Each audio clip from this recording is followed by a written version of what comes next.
이런 소리가 나오는지 대단한 실력들입니다. 감사합니다. 오늘 본문에는 종이라는 단어가 9번 반복되어 있습니다. 우리가 이것만 봐도 오늘 본문이 종에 관한 말씀인 것을 깨닫게 됩니다. 이 세상에는 결국 두 종류의 사람이 있어요. 하나는 죄의 종으로 사망에 이르는 사람입니다.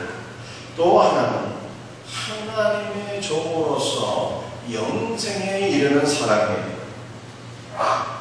원래 종이란 어떤 사람입니까? 종은 개인의 인권이 없습니다. 로마 시대의 종은 말할 수 있는 짐승으로 간주가 되었어요. 또 종에게는 자유가 없죠. 주인이 밥 주면 먹고 밥 안 주면 못 먹는, 자기가 좋아하는 여자와도 결혼을 할 수가 없습니다. 주인이 마음대로 짝을 쥐어주게 되면 결혼을 할 수 있고 그렇지 않으면 못하게 되는 것입니다. 종은 주인의 소유물입니다. 종에게는 사유지의 재산이 있을 수가 없어요. 심지어는 결혼해서 얻은 자녀조차도 주인의 재산입니다. 로마에는 이런 종들이 전체 인구의 약 30%가 되었습니다. 노예제도는 로마 시대의 보편적인 것이었지만 현대인들은 종이나 노예라는 단어를 싫어합니다. 특히 대한민국은 일제 식민 통치 시절을 고통 가운데 보내며 자유를 얻고자 피 흘려 싸운 민족입니다. 6.25 전쟁 때는 나라의 자유를 지키기 위하여 많은 생명들이 목숨을 잃었습니다. 자유는 현대인이 추구하는 가장 큰 덕목입니다. 아이들도 십자가 되면 부모에게 구속을 받는 것을 싫어합니다. 사람은 자유를 추구하고 자유롭게 살기 위해서 일을 하고 돈을 법니다. 그러나 성경은 인간에게 자유란 없고 모든 사람은 죄의 종으로 살다가 사망에 이르든지 또는 하나님의 종이 되어서 순종하며 살다가 영생에 이르든지 둘 중 하나라고 우리에게 말씀하고 있습니다. 그렇다면 주의 종으로 살다가 사망에 이른다는 뜻이 무엇일까요? 죄는 중독성, 즉 사람을 사로잡는 강력한 힘이 있습니다.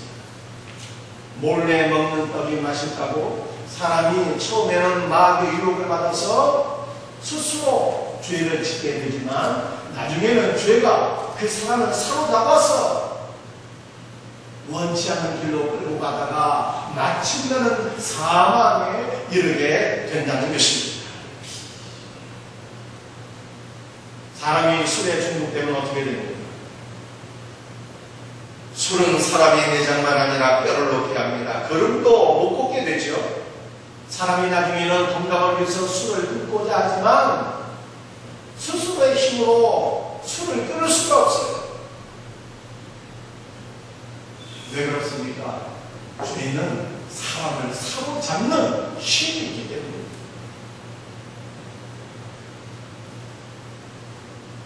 도박에 중독이 되는 것도 마찬가지죠. 사람이 도박에 중독되면 패가망신하게 됩니다. 나중에는 스스로의 힘으로 도박에서 헤어나오기를 원하지만 결코 벗어날 수가 없어요. 손목을 자르고 발목을 잘라도 기어이 도박장에 다시 가서 도박하게 되는 것입니다. 이러한 것들은 사람이 죄를 한번 치게 되면 결국 죄의 종이 되고 이후에는 사망에 이르게 된다 하는 것을 우리에게 보여주고 있습니다. 우리가 과거 어렸을 때 안델센의 동화를 많이 읽은 기억이 있습니다. 안델센의 동화 가운데 빨간 구두 이야기가 있습니다. 옛날에 카렌이라고 하는 여자아이가 있었습니다. 카렌은 자신의 세례식을 맞이해서 세례식 때 신고갈 구두를 사기로 했습니다. 진열장에 가서 여러 구두를 보았는데 그 중에 카렌의 눈에 들어오는 예쁜 구두가 있었는데 그 구두는 빨간색 구두였습니다. 원래 세례식 때는 얌전한 신발을 신고 가야 되는 것이지 빨간색처럼 눈에 드러나는 그러한 색의 신발을 신고 가서는 안 되었습니다. 그러나 눈이 어두운 할머니는 색을 구별하지 못해서 카렌에게 빨간색 구두를 사주었습니다. 카렌은 빨간 구두를 신고 세례와 성찬식에 참여를 했습니다. 그러나 카렌의 머릿속은 온갖 빨간 구두 생각뿐이었습니다. 성찬의 떡과 잔을 대할 때, 찬송가를 부르고 주기도문을 암송할 때도 온통 자신이 처음 신고 온 빨간 구두 생각뿐이었습니다. 예배가 끝나고 교회당 밖을 나오자 누군가 카렌에게 와, 너무나도 멋진 무용 신발이네 말을 하게 되었습니다. 그러자 이상하게도 카렌은 한 발, 두 발 스텝을 밟게 되었습니다. 그런데 일단 춤을 추기 시작한 카렌의 발이 멈추어지질 않았어요. 마치 누구의 조정을 받는 것처럼 카렌은 춤을 추면서 교회 모퉁이를 돌았습니다. 카렌은 어쩔 줄을 몰랐지만 발은 계속해서 춤을 추었습니다. 사람들이 빨간 구두를 벗기자 겨우 발이 잠잠해졌습니다. 카렌은 집으로 돌아가서 빨간 구두를 신발장에 쳐박아 버렸습니다. 사태가 이쯤 되면은 카렌은 다시는 빨간 구두를 신어서는 아니 되는 것이었습니다. 그러나 카렌은 빨간 구두가 또다시 신고 싶어서 견딜 수가 없었습니다. 그런데 마침 마을에서 성구한 무도회가 열렸습니다. 카렌도 축대를 받았습니다. 카렌은 자신의 빨간 구두를 신발장에서 꺼내 신고 무도회에 갔습니다. 그리고 춤을 추었어요. 그런데 그 무도회에서 이상한 일이 벌어졌습니다. 카렌이 왼쪽으로 하면서 춤을 추기도 했는데 빨간 구두가 카렌을 막 오른쪽으로 몰아갑니다. 카렌은 계단 위로 올라가기를 원했는데 빨간 구두는 카렌을 계단 밑으로 이끄는 것이었습니다.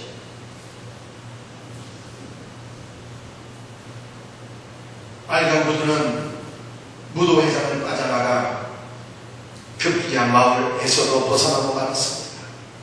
카렌은 어둠 속에서도 쉬지 않고 춤을 추었어요. 그리고 컴컴한 숲속으로 점점 들어가게 되었습니다. 카렌은 깜짝 놀라서 빨간 구두를 벗고자 했지만 빨간 구두는 카렌의 발에 더 딱 달라붙어서 떨어지지를 않는 것이었습니다. 양발을 찾아보냈지만 그래도 빨간 구두는 벗겨지질 않았습니다. 그래서 카렌은 계속해서 자신이 원치도 않은 춤을 추게 되었습니다. 카렌은 깜깜한 밤에도 춤을 추었습니다. 빨간 구두는 카렌을 들판과 추운을 지나 쇠개풀과 가시덤불이 있는 곳으로 데려갔습니다. 그래서 카렌의 팔과 다리에서는 피가 철철 흐르게 되었습니다. 그래도 빨간 구두는 춤을 멈추지를 않았어요. 황야 한가운데 작은 집 한 채가 있었습니다. 이 집에는 사형수의 머리를 자르는 무시무시한 사람이 살고 있었어요. 카렌은 손으로 그 집의 창문을 두드렸습니다. 그러자 사형 집행인이 말했습니다. 너는 내가 누군지 모르는 것이다. 난 말이지 나쁜 인간의 목을 치는 살인마야. 지금 이 도끼가 네 눈앞에 어른그리고 있는 것이 보이질 않느냐. 카렌이 말했습니다. 아저씨, 제발 내 목을 치지 말아주세요. 그 대신 빨간 구두를 신고 있는 내 발의 발목을 잘라주세요. 가렌의 말을 들은 사형 집행인은 가렌의 발을 빨간 구두와 함께 잘라버렸습니다. 그러자 빨간 구두는 가렌의 발목을 댄 채 계속 춤을 추면서 숲속으로 다시 사라져버리는 것이었습니다. 너무나도 무서웠고 끔찍한 이야기지만 이 동화 이야기는 죄의 중독성을 우리에게 보여주는 것입니다. 처음에는 가렌이 자기가 원해서 너무나도 신고 싶어서 빨간 구두를 신었지만 나중에는 빨간 구두가 이 가렌을 원치 않는 곳으로 들어갔어요. 그리고 자신이 춤을 멈추고 싶어도 전혀 춤을 멈출 수 없는 상황에 이르게 되었습니다. 신발을 벗으려고 했지만 벗지를 못했어요. 나중에는 급기야 사형 집행인이 가렌의 발목을 자르고서야 가렌은 빨간 구두에서 벗어날 수 있게 되었다고 하는 것입니다. 오늘 본문 말씀 19절은 이 죄의 중독성의 심각함에 대해서 이렇게 말씀하고 있습니다. 너희가 너희 지체를 부정과 불법에 내주어 불법에 이른 것 같이. 여러분, 이것이 무슨 뜻일까요? 우리가 우리의 지체를 불법에, 작은 불법에 내주게 되면 그 불법이 우리를 사로잡아서 더 큰 불법 가운데로 우리를 이끈다는 그런 것입니다. 우리나라 속담에 바늘도둑이 소도둑이 된다는 말이 있습니다. 우리가 작은 불법을 용인하게 되면 죄가 우리를 사로잡아서 점점 더 큰 불법에 이르게 한다는 것입니다. 여러분 가운데 죄의 문제로 인해서 고민하는 분들이 있습니다. 아직까지 죄를 해결받지 못하신 분들이 있습니다. 이 문제는 속히 해결받아야 합니다. 그렇지 않으면 점점 더 깊은 죄의 수렁 가운데 빠지기 때문입니다. 그리고 그 마지막은 영원한 사망이라고 성경이 말씀하고 있습니다. 그렇다면 우리가 어떻게 죄의 중독 가운데서 노임받을 수 있을까요? 우리 예수님은 이렇게 말씀하셨습니다. 진리를 알지니 진리가 너희를 자유케 하리라. 죄의 중독에서 벗어날 수 있는 길은 유일한 길과 진리와 생명이 되시는 예수님. 성경은 피 흘림이 없으면 죄사함이 없다고 말씀하고 있습니다. 예수님의 십자가 보혈만이 죄의 중독 가운데서 벗어나게 하시는 하나님의 능력인 것을 믿으시게 되면 죄 문제로 고민하고 있는 분들이 계십니다. 예수님의 십자가를 붙잡고 기도해야 됩니다. 부모, 형제와 배우자와 자녀를 위해서 눈물로 기도해야 됩니다. 오직 십자가의 은혜는 우리를 사랑사 독생자를 보내주신 아버지 하나님의 크신 사랑만이 우리를 죄의 중독 가운데서 벗어나게 할 수 있는 능력인 것을 믿으시기를 바랍니다. 오늘 22절 말씀. 그러나 이제는 너희가 죄로부터 해방되고 하나님께 종이 되어 거룩함에 이르는 열매를 맺었으니 그 마지막은 영생이니라. 하나님께 종이 되어 거룩함에 이르는 열매를 맺는다는 말을 16절에서는 순종의 종으로 의에 이른다 표현하고 있습니다. 결국 이 22절과 16절의 말을 종합해서 쉽게 표현하면 하나님의 종으로 주님께 순종하는 자는 거룩함의 열매를 맺어서 영생이 이른다는 것입니다. 여러분들 잘 들어보세요. 오늘 본문 말씀은 하나님의 종이 되어서 순종하는 것과 영생에 이르는 것이 깊은 영광이 있다고 말씀하고 있습니다. 하나님의 종이 되어서 순종하는 것이 영생에 이르는 것입니다. 그러나 성경은 구원은 믿음으로 얻는 것이라 이렇게 말씀하고 있지 않습니까? 에베소 2장 8절 9절 말씀이죠. 너희는 그 은혜에 의하여 믿음으로 말미암아 구원을 받았으니 이것이 너희에게서 난 것이 아니요 하나님의 선물이다. 하늘에서 이는 누구든지 자랑하지 못하게 합니다. 하나님의 구원은 행위에서 난 것이 아닙니다. 오직 주 예수의 십자가를 믿음으로 말미암아 우리는 구원을 받습니다. 그런데 왜 오늘 본문은 하나님의 종이 되어서 순종해야지 영생이 있는다고 이렇게 말씀하고 있는 것입니다. 이 말은 순종이 영생의 조건이라고 하는 뜻은 아닙니다. 믿음으로 구원받은 성도의 특징적인 모습이 바로 순종이라고 하는 것을 우리들에게 보여주고 있는 것입니다. 성도는 죄를 꾀하는 자가 아닙니다. 오히려 죄를 미워하고 맞서 싸우는 자입니다. 성도는 죄를 짓지 아니하고 삶의 주인 되시는 하나님의 명령에 순종하는 자인 것을 믿으시기를 바랍니다. 성도가 왕이신 하나님의 명령에 순종하게 될 때 더욱더 풍성한 하나님의 성령이 우리에게 임하게 됩니다. 그런데 인류 최초의 기독교 국가가 어느 나라일까요? 우리가 은퇴 생활할 때 이스라엘을 떠올릴 수 있지만 이스라엘은 기독교가 발생한 국가이지 기독교 국가가 아닙니다. 이스라엘은 유대교의 나라예요.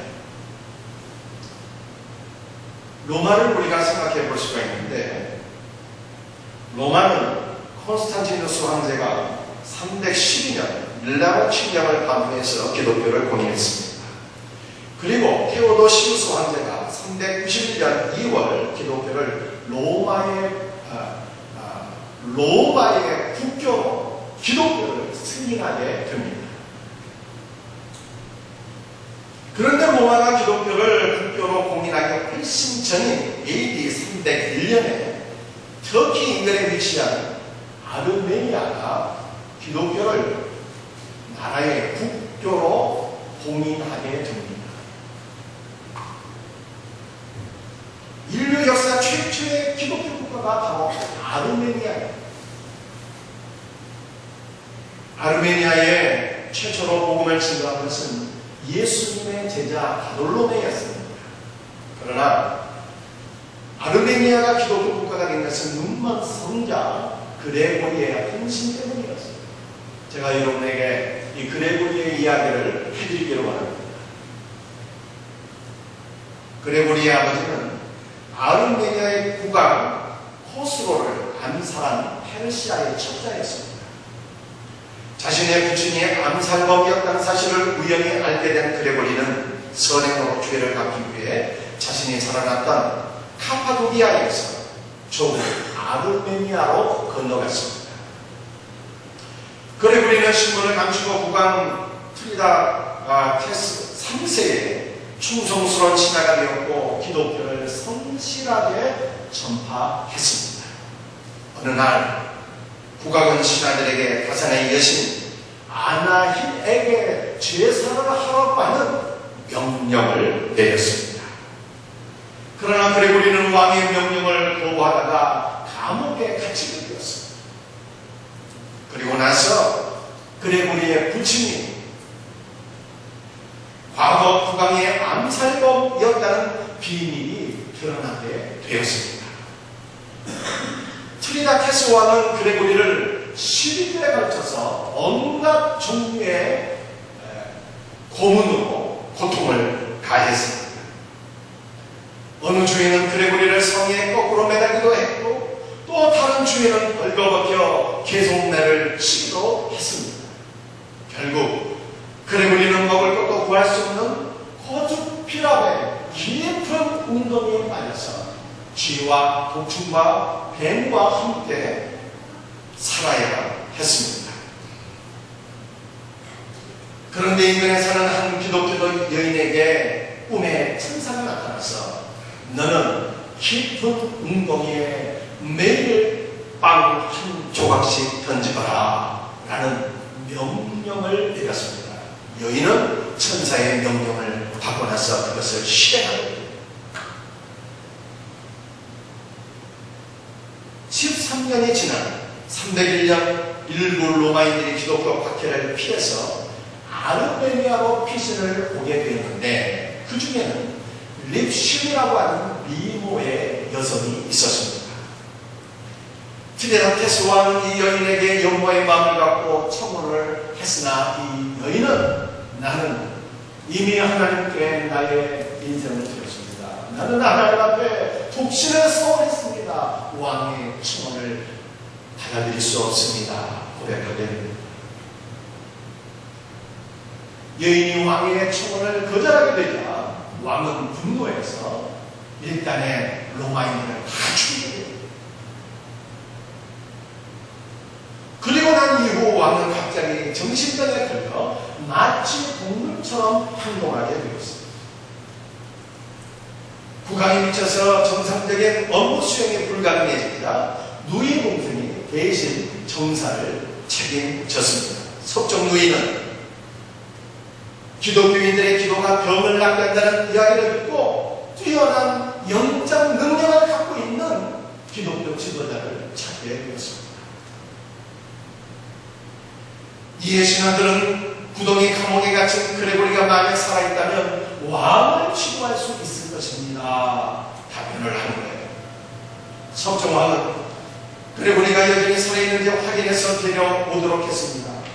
그는 놀랍게도 깊은 구덩이 속에서 13년 동안 생존했으나 오랜 기간 동안 지하 어둠 속에서 빛을 보지 못했기 때문에 실명한 상태에 있었습니다.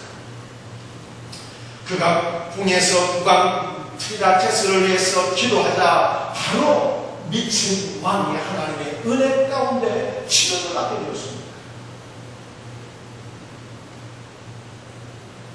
국왕이 그레고리를 석권하고 상을 주의하자 그레고리는 이렇게 말했어요. 왕이시여, 상은 필요치 않으나 왕의 부친을 해한 제 부친의 죄를 용서해 주옵소서. 복귀한 트리다테스는 그레고리의 인품과 교훈에 감동되어서 기독교로 개종하였고 아르메니아는 인류 최초의 기독교 국가가 되었습니다. 아르메니아가 기독교 국가가 되어서 많은 사람들이 영생에 이르게 된 것은 눈먼 성자 그레고리의 사랑과 헌신 때문이었습니다. 성자 그레고리는 10일 동안 자신을 구분하고 13년 동안 깊은 구덩이에 가둔 트리다테스 왕을 하나님의 사랑으로 사랑했습니다.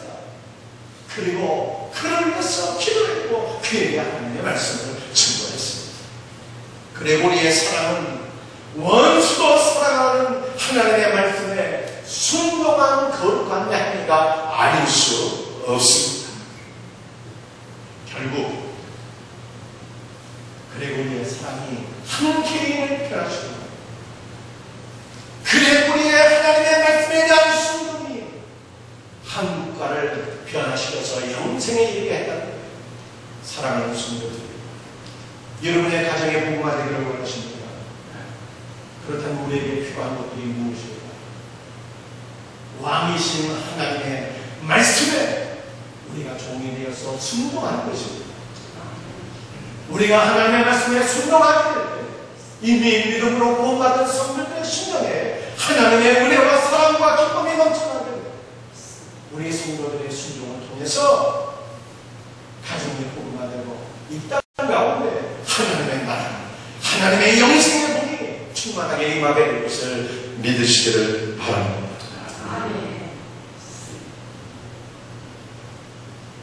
주의 종된 자가 주에서 벗어나게 되면 하나님의 종이 되는 것입니다.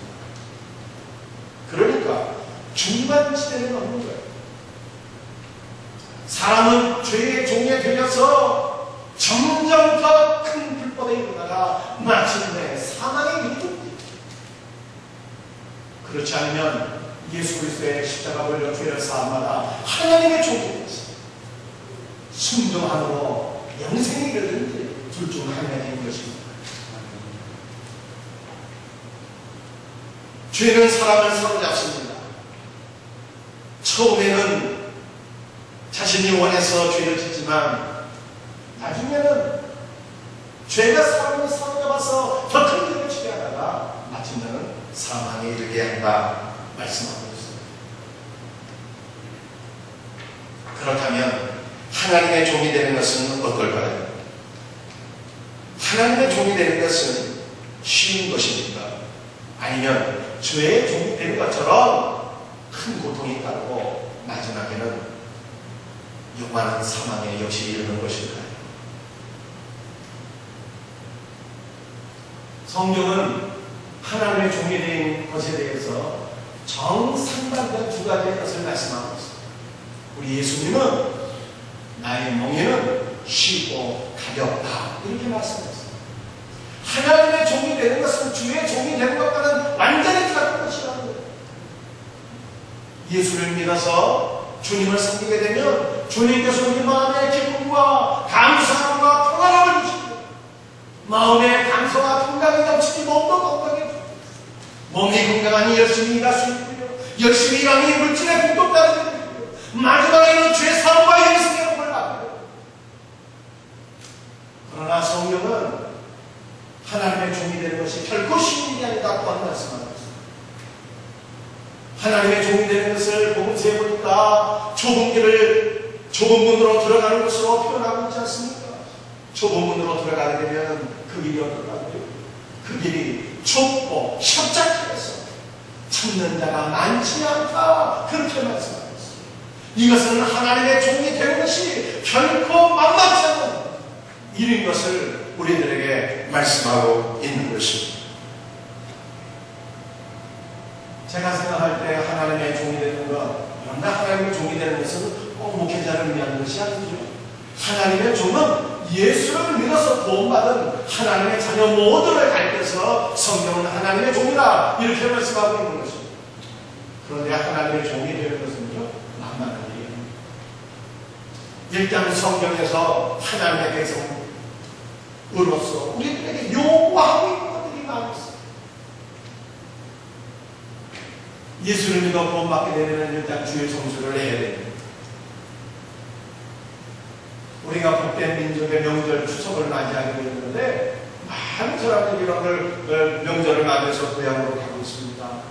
또 여유가 있으신 분들은요 비행기를 타고 해외여행도 얼마나 많이들 하고 있습니다.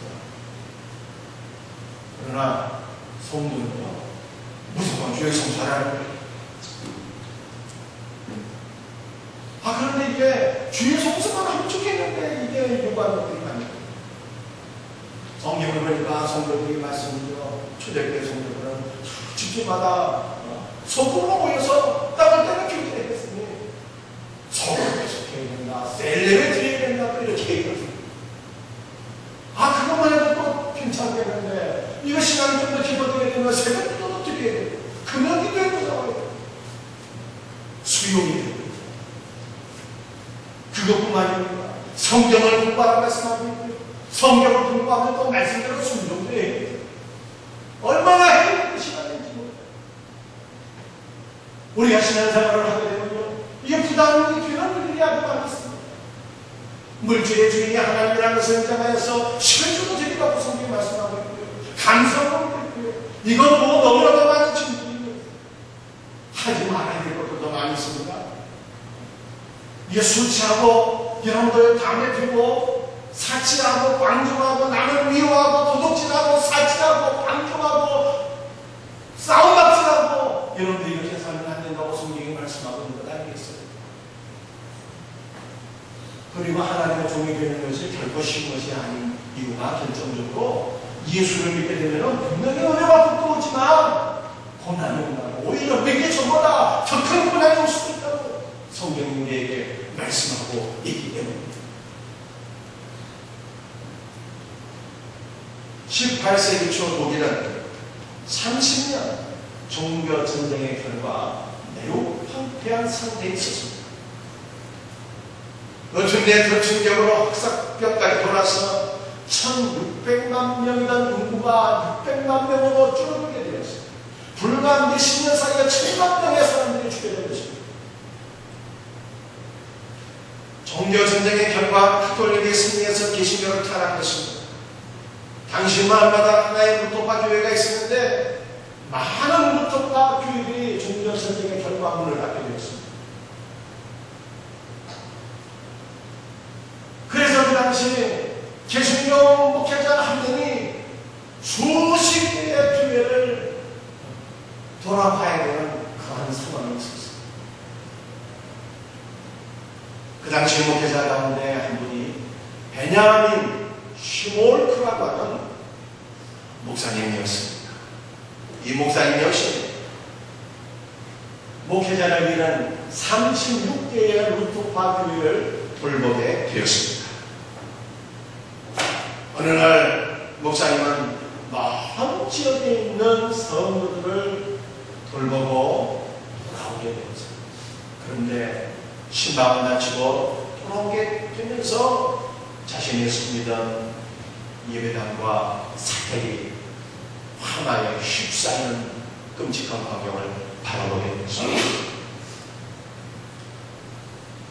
더욱더 끔찍한 것은 잿더미 속에서 불타 죽은 자신의 두 아들을 발견하게 된 것이었습니다.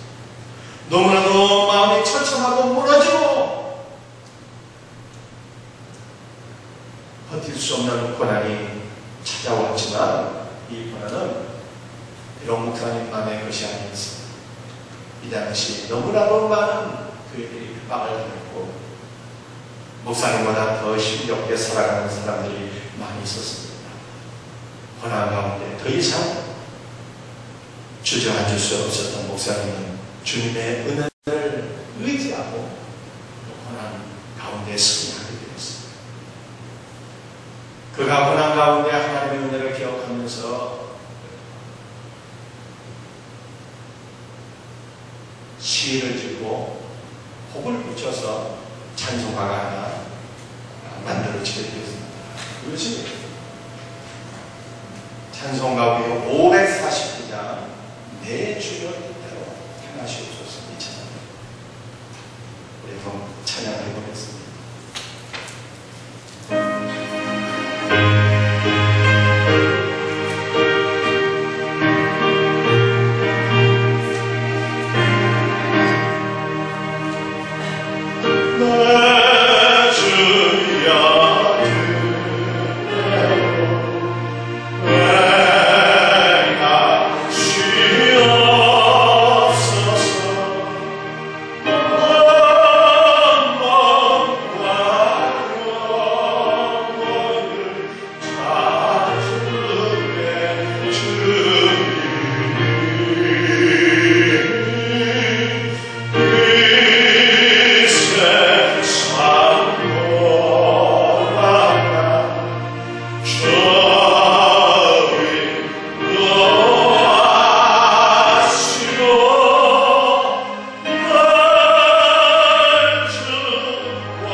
사랑하는 성도들이여, 우리 하나님께서 십자가 보혈로 우리를 죄에서 구원해 주셨으면 그것으로 끝나면 좋겠는데 하나님은 왜 우리를 또 하나님의 종이 되게 하셨을까요? 왜 그래서 우리에게 순종을 명하시고 또 때로는 왜 우리를 고난 가운데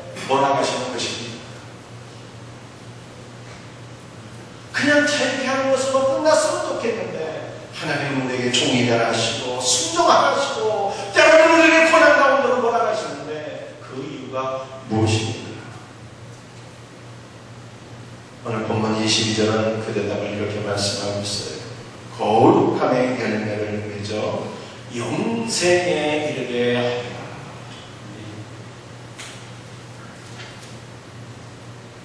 옛날에 한 임금님이 세 명의 신하들에게 동일한 과제를 부여했습니다.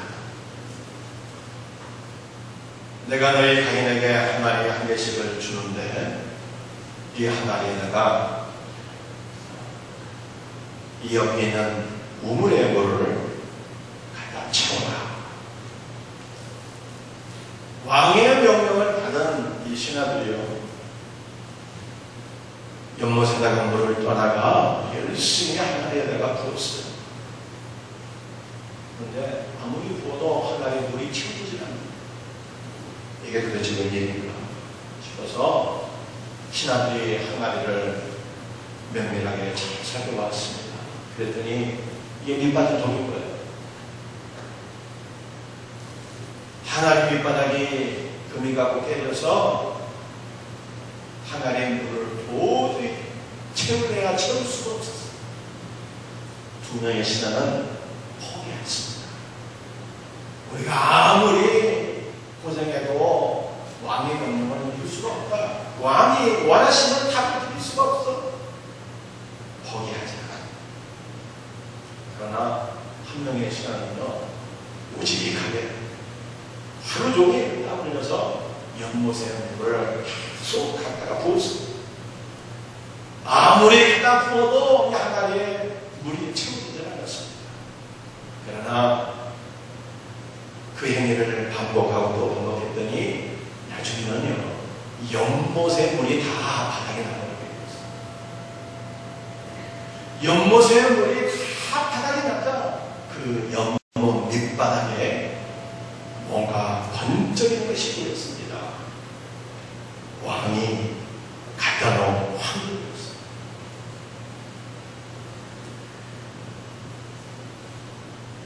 여러분들, 이 임금이 맞습니까? 왜 신하들에게 항아리에 물을 채우라고 말씀하셨습니까?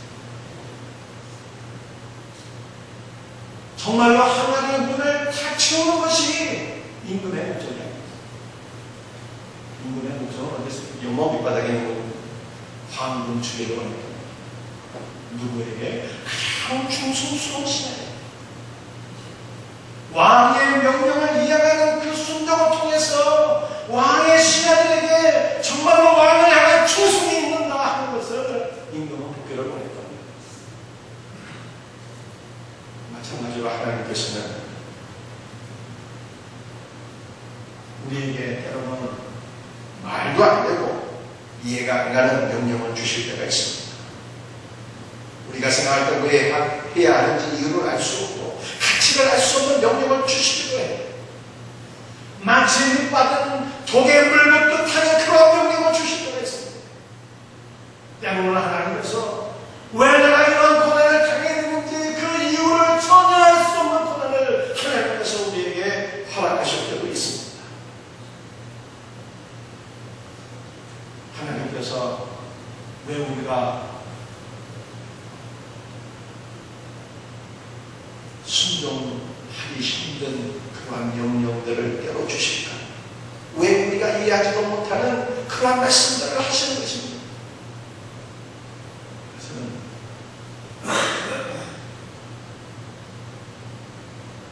순종의 과정을 통해서 하나님께서는 우리에게 믿음이 있는가를 보여주십니다. 순종의 과정을 통해서 우리의 마음속에 하나님을 향한 거룩함이 흔들림이 없는가, 그걸 보기를 원하십니다. 그래서 마침내 우리에게 영생의 복을 주시기 위함이라 하는 것입니다. 여러분들 노아를 한번 생각해 보세요. 하나님께서 노아에게 한 가지 명령을 내주셨습니다. 노아야, 너는 방주를 얘기하라. 이 하나님의 말씀을 노아가 전혀 이해할 수 없는 말씀이었어요. 왜냐하면 노아 당시에는 비가 한 번도 내린 일이 없어요. 창세기의 말씀을 보면 땅에서 수증기가 올라와서 지면을 켜진 것이 하늘에서 비가 온 것이 아니에요. 노아는 비를 본 적도 없습니다. 홍수를 알지도 못해요. 그러나 하나님께서는 홍수를 말씀하셨고 홍수에 대비 하기 위해서 방주를 지으라고 말씀하셨어요. 그 방주를 짓는 기간이 120년이었습니다. 그 120년의 기간 동안 세상 사람들이 얼마나 노아를 비웃고 조롱하고 모략했겠습니까? 저 중심받은 놈 미친놈이라고 손가락질했습니다. 당시의 노아 시대 사람들은 술 마시고 시비 까고 장가가고 성적인 쾌락을 추구하며 살았습니다. 노아에도 이러한 유혹이 분명히 있었을 것입니다. 그러나 그 120년의 기간 동안 노아에게 무엇이 있었습니까? 왕이신 하나님의 명령에 순종하는 믿음이 있어. 세상의 유혹에 굴하지 아니하는 노아의 믿음이 있었다고, 노아의 거룩함이 있었다고 성경이 말씀하고 있습니다. 결국 하나님께서 노아를 기뻐하시고 그를 통해 온 일을 기뻐하십니다. 하나님께서 오늘 우리에게 때로 우리가 이해하지 못하는 명령을 주실 때도 있지만 그것은요, 하나님께서 우리에게 순종의 가장을 통해서 우리에게 참된 믿음이 있는가를 보시기를 원하시는 거죠. 우리에게 하나님을 향한 거룩함이 있는가를 보시기를 원하시는 거죠. 하나님께서는 우리에게 거룩함의 요구를, 거룩함의 열매를 요구하시는 하나님. 우리에게 거룩함의 열매가 있게 될 때 하나님은 우리를 마침내 영원한 생명으로 인도하신다 하는 것을 성경이 말씀합니다. 사랑하는 성도, 여러분은 하나님의 종으로서 순종의 삶을 살고 계십니까? 아직도 내가 하나님의 말씀에 순종하지 못하는 영역이 있다는 것입니다. 내려놔야 됩니다. 빨리 우리의 고집과 뜻을 내려놔야 됩니다. 아버지께서 우리에게 우리가 이해하지 못하는 명령을 주시는 이유가 무엇인지 정확히 알고 무엇이라도 영혼이 되는 화합입니다. 마침내 우리에게 풍성한 은혜와 영원한 생명을 주시기 위해서 우리에게 명령하시는 것, 우리를 사랑하시기 때문에 명령하시는 것. 여러분들 부모의 마음으로 하나님의 말씀을 기억하세요. 부모가 자녀들에게 명령하는 것, 자녀가 잘못 따라고 명령한 부모 같습니다. 자녀를 사랑하기 때문에 명령합니다. 자녀들이 잘 되기를 원하기 때문에 명령합니다. 하나님도 우리에게 동일합니다. 우리에게 마치면 영생을 주시기 위해서 아버지께서 말씀하시는 것, 아버지의 말씀에 순종하였습니다. 거룩함이 열매를 맺다가 영생의 빛으로 복된 성도들의 삶이 될 수 있기를 예수님의 이름으로 축복합니다. 아멘.